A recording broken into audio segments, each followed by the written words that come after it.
¿Qué opino de la muerte de Gorbachov? ¿Fue el traidor que aniquiló a la Unión Soviética? ¿Cómo es que este personaje llega al poder en sendo estado? Eh, esta y otras preguntas me las han realizado a lo largo de esta semana a raíz de la muerte de Gorbachov. Agradezco mucho la atención, todo el interés que muestran en la opinión de su servidor. Y pues quiero aprovechar esta coyuntura para hacer unos cuantos anuncios y responder estas preguntas, darle mi perspectiva, ¿no? El primero de ellos, pues, es anunciarles la creación de un nuevo canal, porque pues el anterior me lo tumbaron. Este canal se va a llamar Las Historias del Mariscal Ney. Voy a dejar los enlaces correspondientes aquí abajo. Y el segundo anuncio, el más importante, es el dedicar este pequeño material a mis alumnos de los cursos de Historia de Alemania, de la Segunda Guerra Mundial, Historia de Rusia, pero sobre todo a estos últimos o a esta última generación de Historia y Geopolítica del siglo XX, porque pues me han motivado bastante para hacer este tipo de aportaciones, ¿no? Y pues va para ustedes, no es una despedida, es un hasta luego porque pues nos vamos a seguir viendo, espero, en otros proyectos que se van a abrir. Y pues nada, sin más, vamos a empezar a darle a esto, ¿no? En primer lugar, eh, es necesario explicar un poco la cultura política soviética. Y es que dentro de quienes tomaron el curso de historia de Rusia sabrán que existe un simbolismo importantísimo dentro de Rusia en el cual la tierra es la madre y el zar es el padre. Eh, Rusia es un territorio enorme, prácticamente un planeta en sí mismo, y no estoy exagerando, o sea, literalmente podría ser un planeta en sí mismo. Es un territorio difícil de gobernar con muchos grupos étnicos, diferentes grados de desarrollo, eh, diferentes constructos históricos arraigados. Es muy difícil hallar una historia común dentro de Rusia, es muy complicado por dada la diversidad. Entonces, es complicado hacer llegar al Estado de Derecho, hacer valer el Estado de Derecho dentro de todo el territorio eh, sin la venia de los poderes locales. Se necesita un zar fuerte, un gobernante fuerte para poder meter en cintura a todos estos gobiernos o poderes locales, ¿no? En ese sentido, pues es necesario, yo diría que hasta indispensable, que para gobernar Rusia, eh, tener un gobierno fuerte, un gobierno capaz de sobreponerse a sus opositores, ¿no? Hablo de gente como Pedro el Grande, Catalina II, Alejandro I, Iván el Terrible, el propio Stalin, etcétera, ¿no? Cuando un zar es fuerte, tiene éxito en su gestión. Y hablo de éxito en términos de cumplimiento de objetivos, ¿no? En ese sentido, pasa lo contrario cuando el zar es débil. Cuando tenemos un Nicolás II, un Pedro III, un Nikita Khrushchev, por ejemplo, pues vemos que el proyecto fracasa, o en el mejor de los pasos pasa sin pena ni gloria, ¿no? Y en ese sentido es en donde Gorbachev empieza a chocar, ¿no? Porque es un personaje chiquito al lado de estos monstruos, es un personaje que al final perdió el Estado. Entonces, ¿cómo es que un personaje tan pequeño llega a tomar las riendas de un Estado tan potente y tan grande? Y aquí es en donde, insisto, creo yo que la primera pregunta que debemos de responder para de empezar a desenmarañar toda esta trama tan complicada es cómo es que llega Gorbachev. Y Gorbachev llega básicamente porque el Politburó lo impone.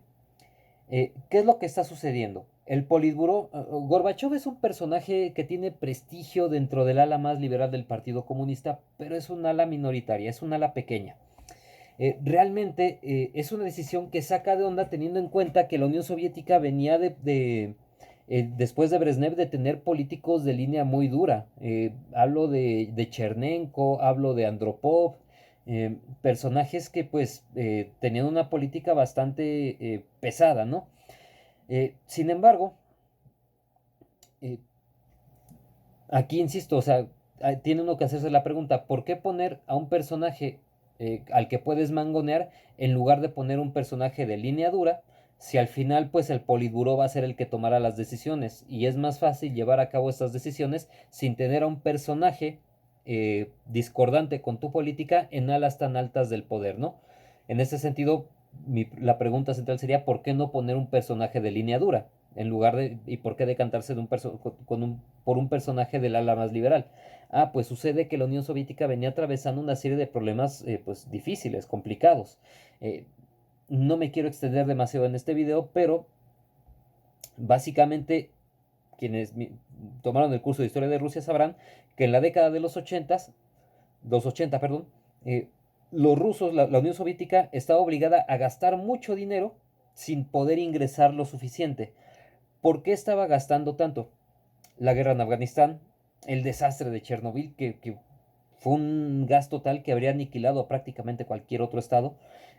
Pero también recordemos que los 260 millones aproximadamente de ciudadanos soviéticos eran alimentados, provistos de vivienda, tenían jornadas laborales de 5 horas, transporte gratis, eh, todo tipo de servicios médicos, educativos, todo, absolutamente todo gratis, a costa del Estado.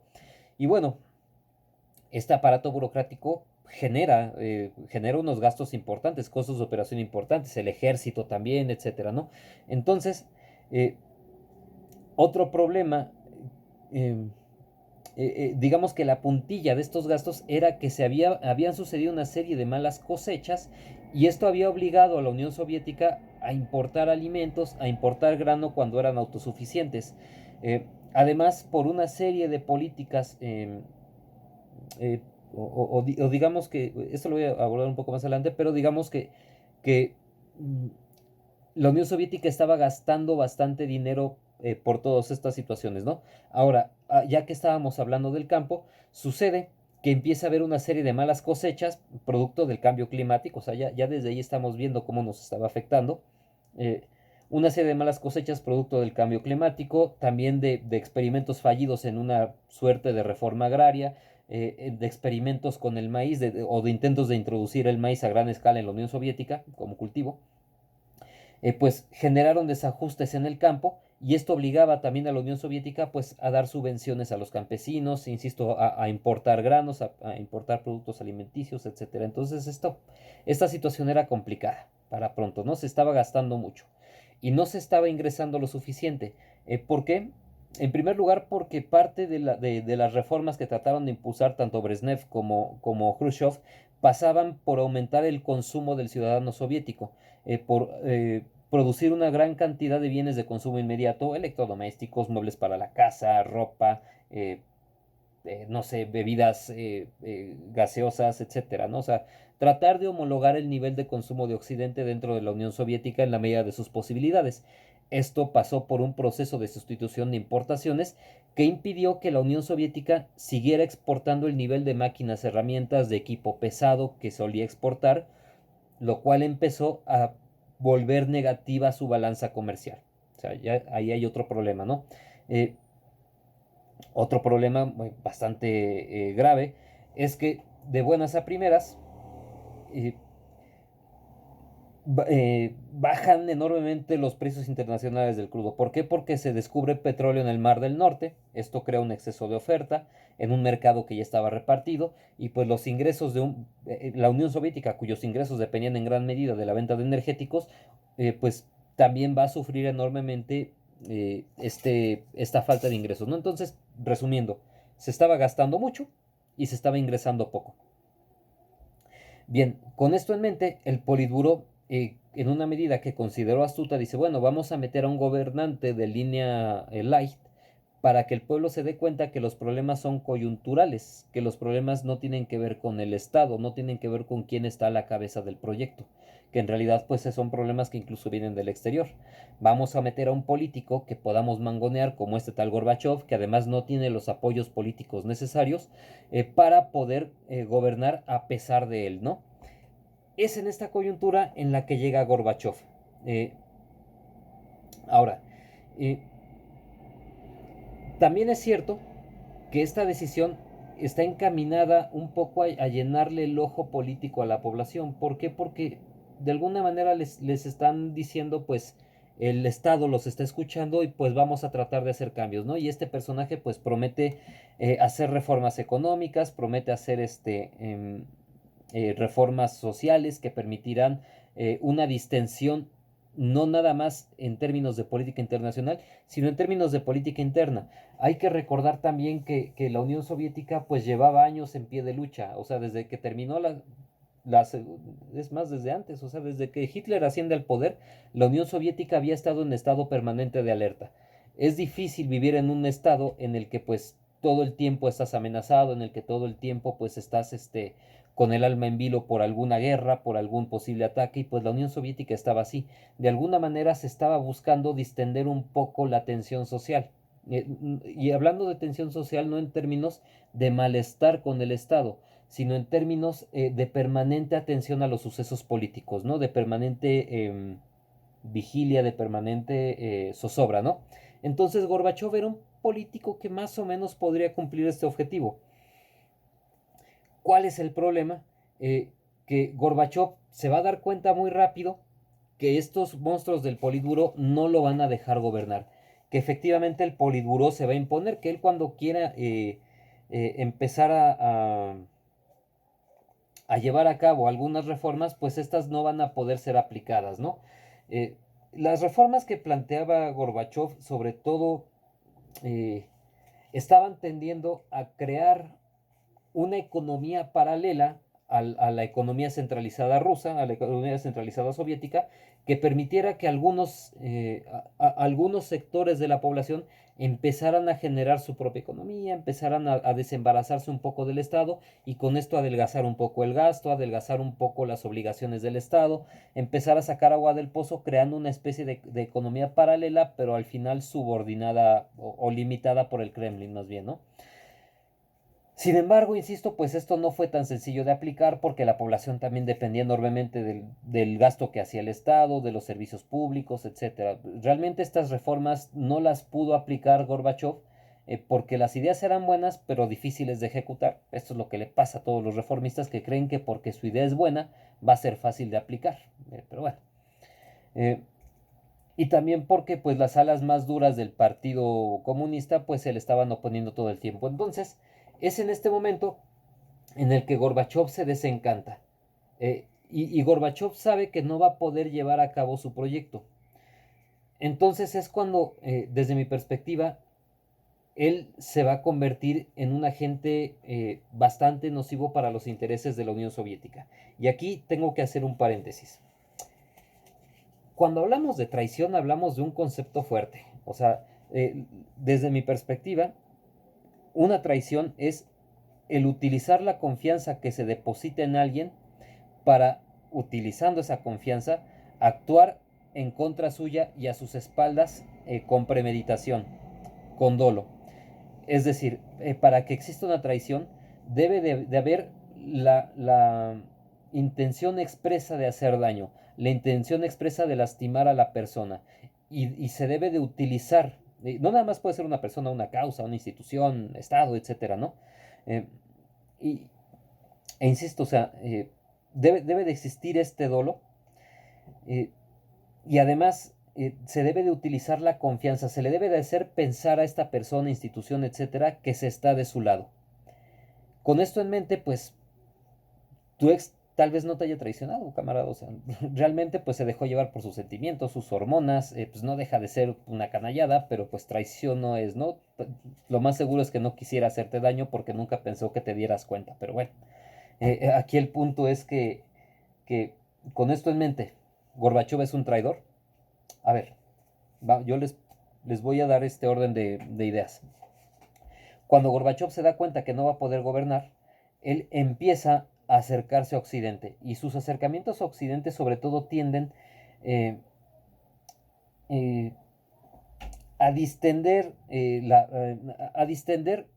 la relación, a limitar los armamentos, a limitar la carrera armamentista y con esto disminuir el gasto, el enorme gasto que representa el ejército, pero eventualmente empieza a hacer tratos con Ronald Reagan al decirle, mira, pues esta cuestión de la Unión Soviética se está saliendo de control y yo quiero evitar una guerra civil.